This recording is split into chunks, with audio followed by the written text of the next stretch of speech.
Press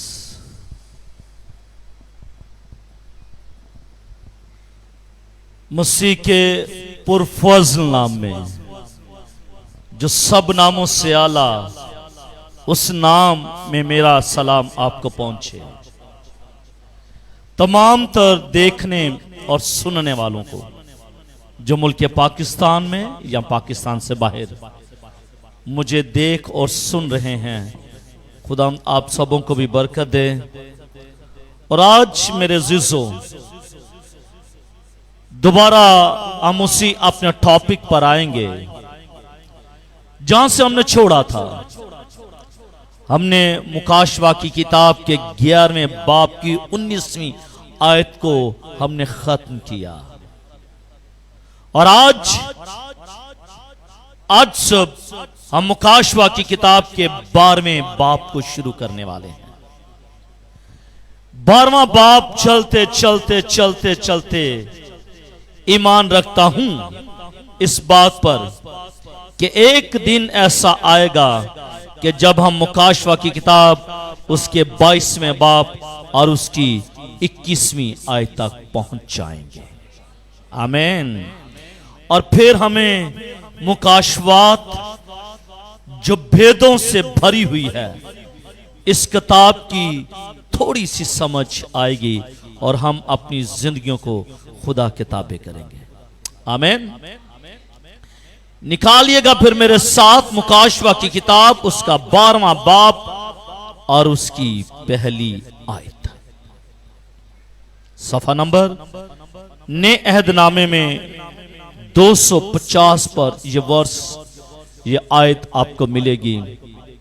مکاشفہ کی کتاب اس کا 12واں باب اور اس کی پہلی آیت، صفحہ نمبر 250 پر یہ ورس ملے گی۔ آئیں خداوند کی آواز کو سماعت فرمائیے گا۔ پھر آسمان پر ایک بڑا نشان دکھائی دیا، یعنی ایک عورت آئی، نظر آئی۔ ایک عورت نظر آئی، دھیان سے سنیے گا۔ پھر آسمان پر ایک بڑا نشان دکھائی دیا۔ یوحنا کہتا ہے کہ پھر آسمان پر ایک بڑا نشان دکھائی دیا، یعنی ایک عورت نظر آئی۔ عورت کی بات ہو رہی ہے، ایک عورت نظر آئی آسمان پر۔ وہ کہتا کیا ہے آگے سنیے گا، جو آفتاب کو اوڑے ہوئے تھی، جو آفتاب کو اوڑے ہوئے تھی، اور چاند اس کے پاؤں کے نیچے تھا، اور 12 ستاروں کا ایک تاج اس کے سر پر۔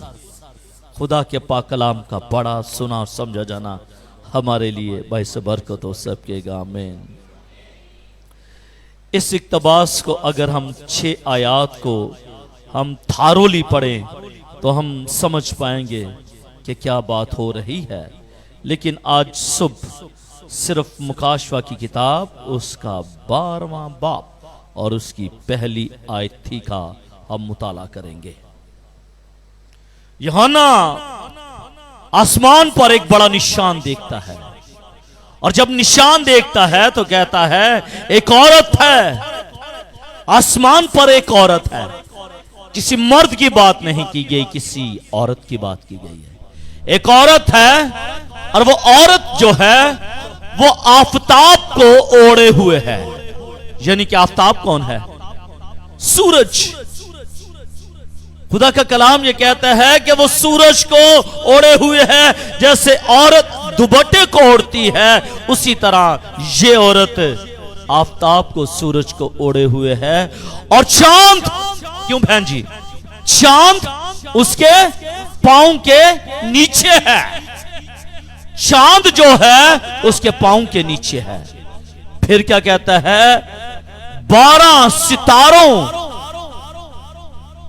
کا جو تاج ہے اس کے سر پر ہے۔